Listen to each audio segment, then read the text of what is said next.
Bonjour à toutes et bonjour à tous, bienvenue sur Do It Yourself. Alors on va continuer le tuto où on s'en était arrêté, le tuto de langage C.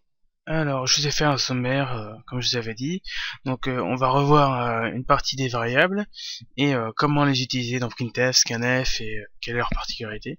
C'est plus un rappel, mais bon, il y a quand même quelques précisions à apporter. Comment on utilise les mathématiques en langage C. La puissance de math.h, qu'est-ce que c'est et pourquoi on a besoin d'utiliser dans certaines situations. Et l'incrémentation et la décrémentation. Donc pour les variables, je vous ai fait un tableau pour que ce soit plus simple à comprendre. Donc, à gauche vous avez les types de variables, à droite, en milieu, ce qu'on peut mettre dedans, et à droite, comment on les utilise en printf ou scanf. Donc le tout premier, le int, integer, donc on met des nombres entiers dedans, et on l'utilise avec %d. Hop là. Le long, c'est un int mais étendu, on va dire. C'est un int dans lequel on peut mettre des nombres beaucoup plus grands que le int ne gérerait pas forcément. Donc vous voyez, j'ai mis un grand nombre pour l'exemple, et on l'utilise avec LD, %LD, pour long de int. Le float, pardon, c'est un nombre à virgule, donc 398,26 c'est un exemple, mais faut toujours mettre un point dans votre IDE, puisque le langage C ne comprend pas la virgule comme étant une virgule, c'est le point qui est utilisé. On peut très bien mettre des nombres négatifs dans le int comme dans le float, donc on peut faire moins, pour le int on peut faire moins 765, il n'y a pas de souci. Pour le float, moins 398,26, ça va marcher exactement pareil. Et c'est %f. Maintenant le double, alors la problématique de float, c'est qu'il ne gère pas forcément des grands nombres à virgule. Quand il y a 6 chiffres derrière la virgule, hop là, 6 chiffres derrière la virgule, il va faire un arrondi. Il va pas forcément tous les noter. Donc du coup, ça peut être pratique de faire un double qui gère beaucoup plus de nombres derrière la virgule. Donc c'est pour ça que c'est un %LF, c'est un long float, le double. Ensuite le caractère, donc c'est les caractères de votre alphabet, hein, A, B, C, D, etc. C'est un caractère, donc A, B, ou C, ou W, ou peu importe. Donc c'est %C. Et le string, c'est une chaîne de caractères, donc tout est dans le nom. Par exemple, pour faire une phrase, on fait le chat boit du lait, et il pourra le noter sans souci avec %S. Donc une petite chose aussi que je vous avais pas forcément dite, c'est que vous voyez, là vous avez votre projet, vous avez un .c et un .cpp. Le .cpp c'est un code block project. Quand vous double-cliquez dessus, vous avez votre projet directement en entier. Directement en entier. Et le .c, si vous le double-cliquez dessus, il va lancer code blocks, mais vous allez avoir que le .c, ce qui fait que vous pourrez pas compiler. Donc il faut toujours lancer un code block project pour pouvoir compiler les modifications que vous apporterez à votre projet. Une autre chose, dans le bin, on a le debug. Vous voyez, ça correspond à build target debug. C'est quand on fait des tests, on utilise ces modes-là. Par contre, quand vous voudrez que votre exécutable puisse être exécuté sur d'autres ordinateurs sans avoir besoin de code blocks, etc., pour qu'il soit exécuté normalement, vous aurez besoin de le faire en release. Donc vous voyez, vous faites release, vous compilez, voilà, ça prend un peu de temps, et normalement vous aurez votre debug et votre release.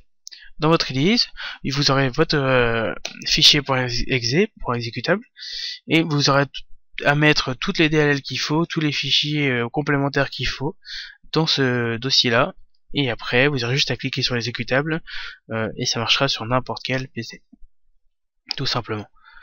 Donc voilà, c'est une petite précision bonus, on va dire. Donc on va reprendre notre fichier de la dernière fois, on va tout supprimer, on va laisser le return 0, on va faire des exemples. Intage pour le int, on va mettre 24, hop là, point virgule. Donc pour le printf, vous verrez, donc comme il est écrit, c'est %d, anti/n, ça c'est pour faire un retour à la ligne, puisque ce sera mieux pour les autres exemples pour pas que tout soit collé. Et on fait appel à notre variable âge, donc on fait âge. Et un point virgule. Donc on compile. Vous pouvez un petit raccourci pour compiler, vous faites F9, qui correspond au build and run. Donc voilà, on compile. Vous voyez, on a 24. Ensuite, on va faire un exemple avec le reste. Alors vous allez voir, %D pour celui-là, donc c'est bon. On va passer au long. Donc le long, donc là c'est un nombre assez grand. On va mettre nombre étoile. Et hop là. On va mettre un grand nombre, voilà, hop. Point virgule. Un printf. Ça marche exactement de la même manière, enfin de la même manière pour scanf. Donc je vous le montre pas, vous pouvez tester chez vous. Si vous faites exactement dans la même logique, ça compilera sans erreur. Voilà, donc là c'est LD parce que c'est un long int, je vous le rappelle. Et on fait appel à notre variable. Alors vous voyez, CodeBlocks là me propose deux choses. C'est ce qu'on appelle l'autocomplétion. Il recherche ce qui pourrait être utilisé. Donc quand on commence à taper non, il regarde et il se dit oh mais il y a un nombre étoile ici, ça se trouve il voudra utiliser ceci. Donc il propose, c'est juste à mettre entrée, voilà, hop là, pardon. Voilà, virgule, nombre. Si jamais il disparaît, vous faites CTRL espace et ça le remet. Vous faites entrer et comme ça vous n'avez pas besoin de le noter. Ça permet de gagner du temps quand vous voulez coder rapidement et que vous avez plein de choses à mettre. Donc là vous voyez, on compile et on a le numéro en entier, voilà, sans souci. Donc ensuite on a le float. Donc le float, je vais mettre de l'espace là-dessus pour que on voit bien les différences entre les exemples. Donc un float, donc par exemple, je sais pas moi, pi, juste 314, point virgule, printf, %f pour float, anti/n, et on a fait appel à une variable qui est pi. Point virgule. Donc là on compile et vous allez voir que il met les virgules, voilà, 314, il met même les zéros derrière, et vous allez voir que là par exemple je mets un négatif, là par exemple je mets un négatif et un négatif, ils sont très bien gérés. Vous voyez, moins. On va retirer ça, hop. Ensuite le double qui a un long float, je rappelle. Grand nombre, virgule, voilà, grand nombre, à virgule, ça fait un peu long comme nom de variable, je le conçois. On va mettre 245, virgule, tac, point virgule, hop, printf, long float, %lf, anti/n toujours, les virgules derrière les parenthèses toujours, grand, voilà, hop là, non virgule, je compile,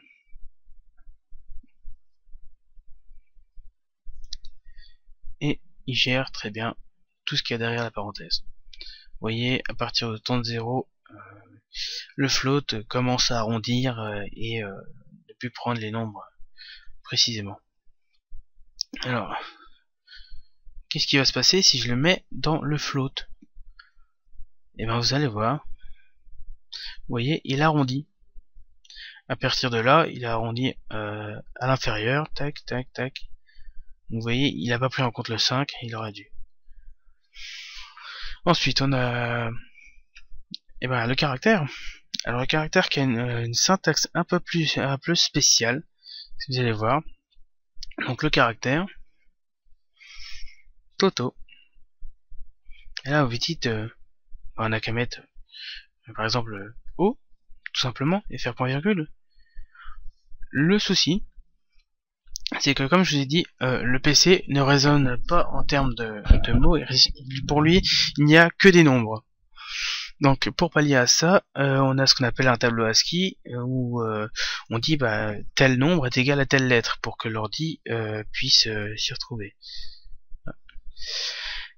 Donc comment on fait pour que ils prennent en compte et ils se disent ah bah c'est un caractère. Alors, tout simplement en mettant une cote comme ça. Là, il prend en compte le caractère O. Parce qu'il va chercher dans la table ASCII. C'est assez compliqué à expliquer. C'est pas forcément utile là où on en est, au niveau où on en est. Donc on verra ça beaucoup plus tard. Faut se faire retenir que caractère c'est quelque chose de spécial, mais qui est quand même natif du langage C.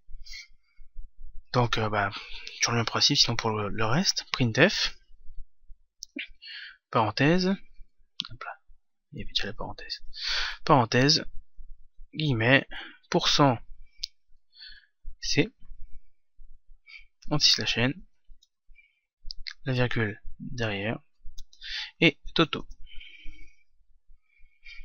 point virgule, et là, quand on compile, on va avoir le O, tout simplement.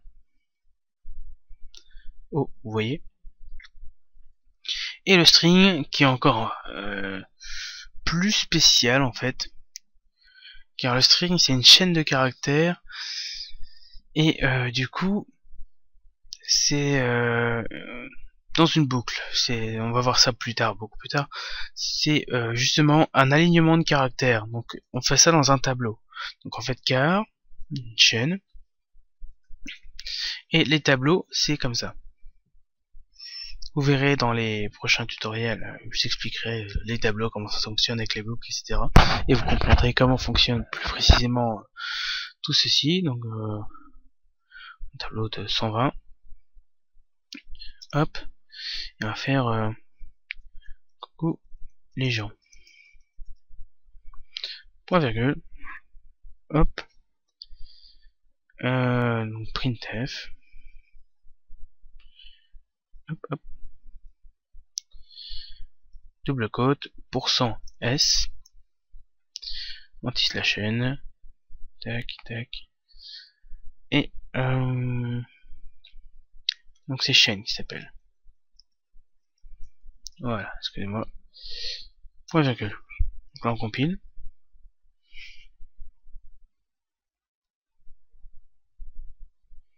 Et vous voyez, coucou les gens. Alors pour tout cela, vous devriez avoir compris normalement int, long, float, double, char, une fois qui est plutôt car pour caractère. Une fois que vous avez essayé 2-3 fois, vous comprenez vite fait le principe. Par contre, pour les strings, vous voyez, c'est toujours un caractère et c'est une chaîne dans un tableau. Là, j'ai mis chaîne, mais on aurait pu mettre autre chose. Il sera expliqué un peu plus loin, puisque ce n'est pas quelque chose qui était géré au début en langage C. Il a été rajouté après. C'est pas natif. Et il y a une bibliothèque qui est comment include, hop là, si je mets pas le dièse, include string.h.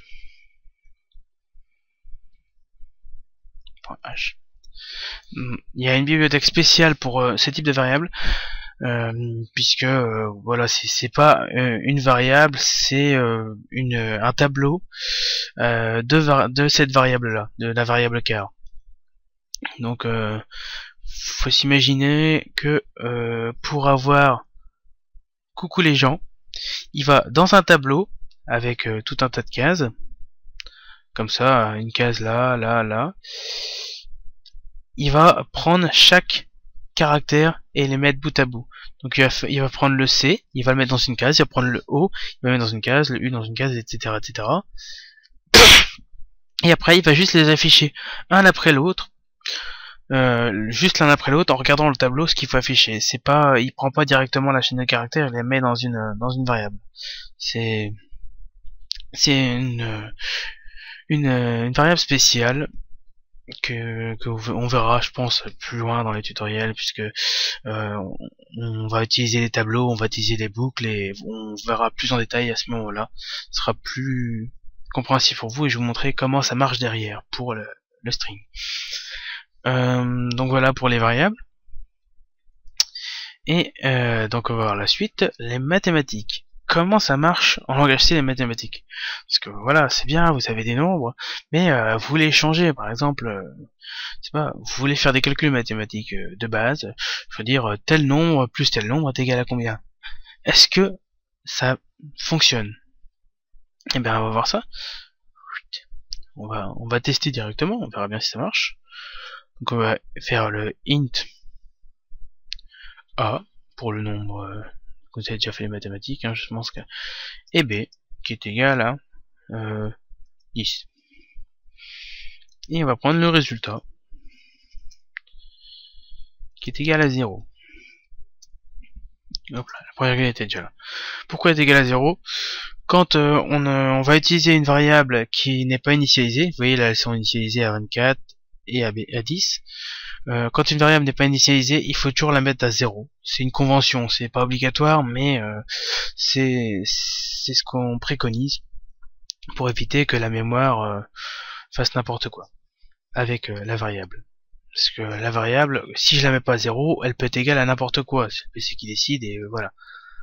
Donc, on va essayer, par exemple, une opération mathématique de base. A plus B. Point virgule. Et on va faire mieux. On va prendre le résultat, par exemple, et dedans on va mettre A plus B. Donc logiquement, si ça marche, le résultat devrait nous retourner 34, puisque c'est 24 plus 10. Donc on va tester, on verra bien. Donc on va faire un printf résultat quand même pour voir si c'est vraiment le cas. Un printf, hop, %d, puisque c'est un int. On va mettre un petit slash n même si c'était pas nécessaire. Virgule, résultat. Comme ça, il nous affichera ce qu'il y a dans notre variable après avoir fait cette opération. On va compiler. S'il affiche 34, c'est qu'on a réussi notre pari. Et vous voyez, 34. Donc, le langage C gère totalement les mathématiques de base. Les mathématiques, donc, il gère les additions, les soustractions, multiplications, soustractions, modulo. Donc, le modulo, qu'est-ce que c'est? C'est ça retourne, quand vous faites une division, ça retourne le reste de la division. Quand il y a des divisions qui sont pas, par exemple, 11 divisé par 5, il y aura un reste. Voilà, il restera 1. Puisque voilà, c'est 2 fois 5, 10, il restera 1. Donc ça vous retournera le reste, c'est ça le modulo. Et le modulo se note avec un pourcentage. Donc voilà, vous pouvez faire vraiment toutes les opérations que vous voulez. Donc par exemple, on va prendre un autre nombre, C, et il contiendra 6. Hop. Donc après un résultat,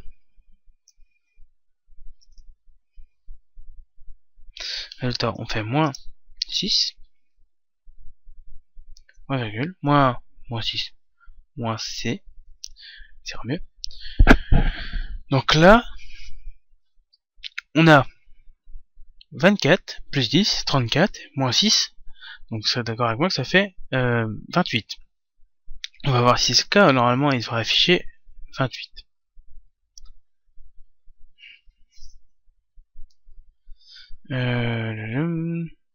J'ai oublié une virgule. On va recompiler. 34. Et oui, tout simplement parce que j'ai pas remis ça dans le résultat. Voilà, là normalement on devrait avoir 28. Voilà, 28. Donc qu'est-ce que j'ai fait? Donc j'ai fait 24 plus 10 avec A plus B et j'ai mis le résultat dans la variable résultat. Et là, qu'est-ce que j'ai fait? J'ai pris donc mon 28, mon 34, et à laquelle j'ai retiré 6. Et je l'ai remis dans le résultat. Donc c'est plusieurs façons de poser comment les opérations. Je vous le montrerai dans une autre vidéo. Pourquoi on peut faire ça. Je peux même vous le dire directement maintenant.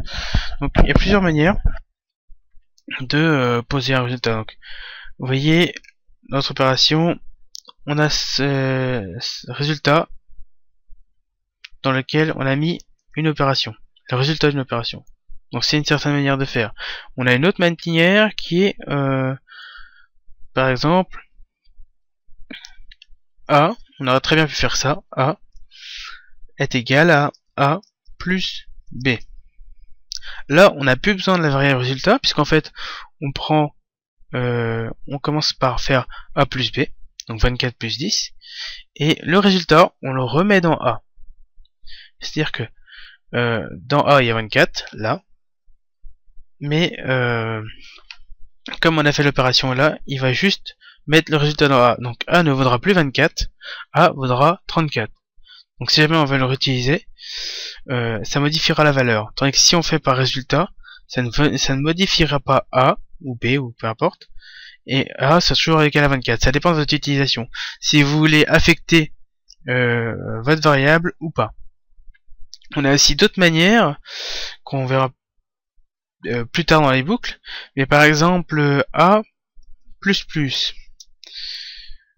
Donc ça c'est une nouvelle manière de noter. A plus plus ou A plus 1. C'est exactement la même chose.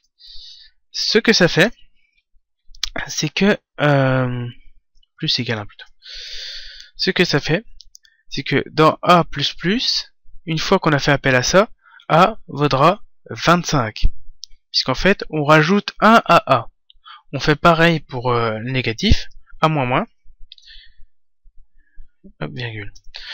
Donc A moins moins, c'est pareil que A moins égale 1. C'est le même principe. Plus plus et moins moins, c'est-à-dire plus 1 et moins 1. On l'utilisera beaucoup dans les boucles, vous verrez.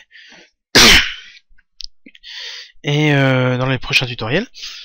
Et A moins égale 1, si vous comprenez la logique, c'est très simple, c'est que on fait A est égal à moins 1. Donc moins 1 de A, ça fait 23. On fait pareil pour A plus égale 1. Donc c'est à dire qu'on rajoute 1 dans la variable A, qu'elle vaudra 25. Donc c'est assez déroutant au début, c'est vrai. Mais c'est très puissant dans tout ce qui est boucle, dans tout ce qui est conditions, pour affecter des valeurs automatiquement et éviter à chaque fois de rajouter plus 1, plus 1, plus 1, plus 1. Là, enfin, vous comprendrez mieux avec les boucles. C'est un prémisse, on va dire. Et donc, pour les autres opérations, on aurait très bien pu faire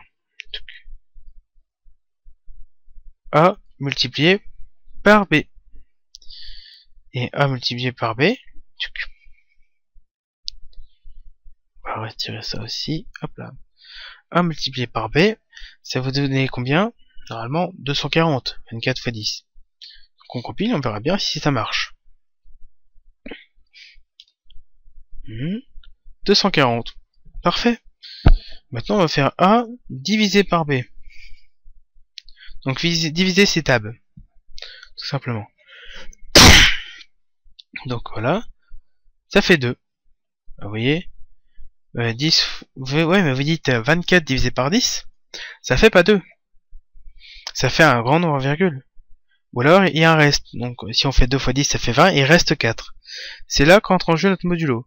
Si on fait modulo, donc pourcentage pour modulo, là il va nous donner tout simplement, ça met un peu de temps à compiler, il cherche, ça va nous donner le reste de la division. Le modulo, donc là on fait juste 2 x 10, ça fait 20, il reste 4. Et bien lui, avec le modulo, va nous donner le résultat du reste. Donc là il reste 4, vous voyez.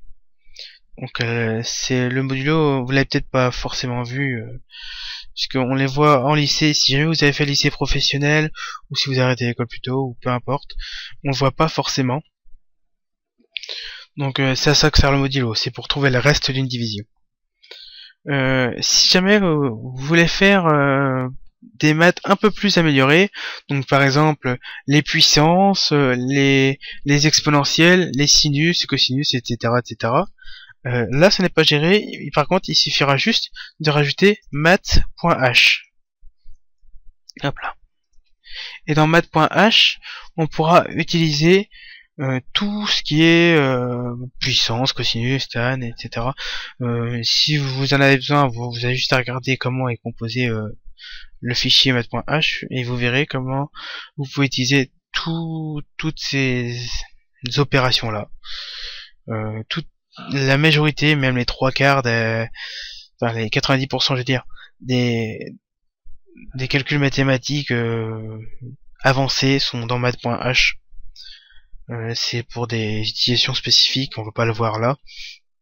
Mais pour l'explication, vous faites include math.h et avec ça, vous pouvez faire travailler sur les puissances, les cosinus, les tangentes, la géométrie variable, etc. Donc voilà, c'est pour des utilisations spécifiques. Et voilà, je n'ai rien d'autre à ajouter. Donc on a vu math.h et l'incrémentation et la décrémentation, c'est ce que je vous montrais il y a 2 minutes. Bon, je l'ai pas fait dans l'ordre, autant pour moi. Décrémentation, donc l'incrémentation c'est plus et la décrémentation c'est moins. Mettre un espace. Qu'est-ce que ça veut dire? Ça veut dire que l'incrémentation, j'ajoute quelque chose. On incrémente de 1, c'est-à-dire qu'on ajoute de 1. Donc là, on ajoute de 1. La décrémentation, c'est-à-dire qu'on retire. Donc là, moins, je retire de 1. Et on aurait très bien pu faire plus égale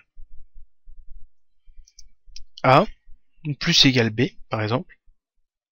Et là, j'aurais fait tout simplement une incrémentation du nombre B, donc une incrémentation de 10.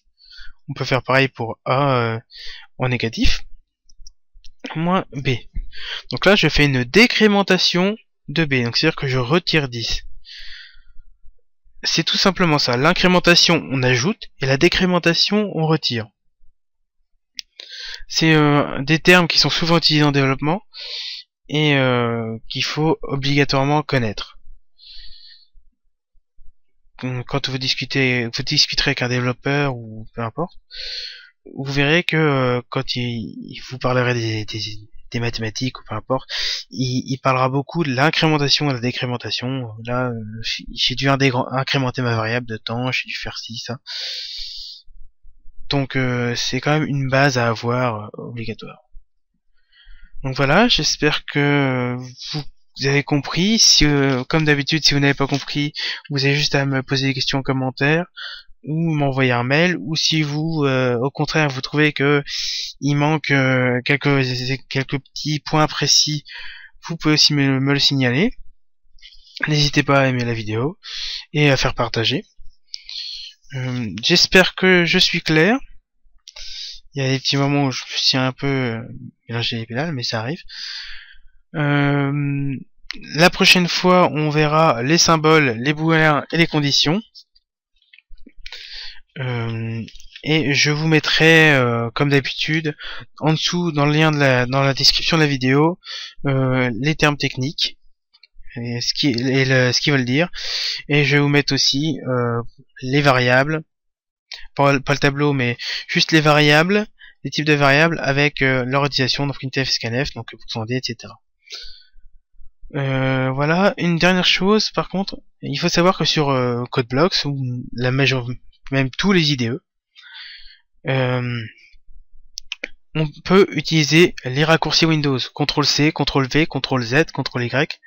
Donc CTRL-C copier, CTRL-V coller, si vous savez pas, CTRL-X couper, CTRL-Z revenir une fois en arrière, CTRL-Y avancer une fois en avant, si jamais vous aviez annulé un résultat, etc. Donc ça peut être bien pour éviter de tout recopier, de faire des copier-coller. Les include, pour apporter une bibliothèque, toujours faire un include, et la bibliothèque entre ces deux petits symboles là. Ça c'est pour les bibliothèques standards. Et si jamais vous voulez rajouter un fichier à vous, vous faites include entre quotes, ce qu'on appelle les quotes, c'est ça, double tiret, pardon. et vous faites mon fichier point son extension. Donc .c ou .h, on verra ça un peu plus loin dans les tutoriels. Voilà, donc je vous souhaite une bonne journée et surtout un bon courage pour la compréhension et l'utilisation du langage C. Et à la prochaine pour une prochaine vidéo.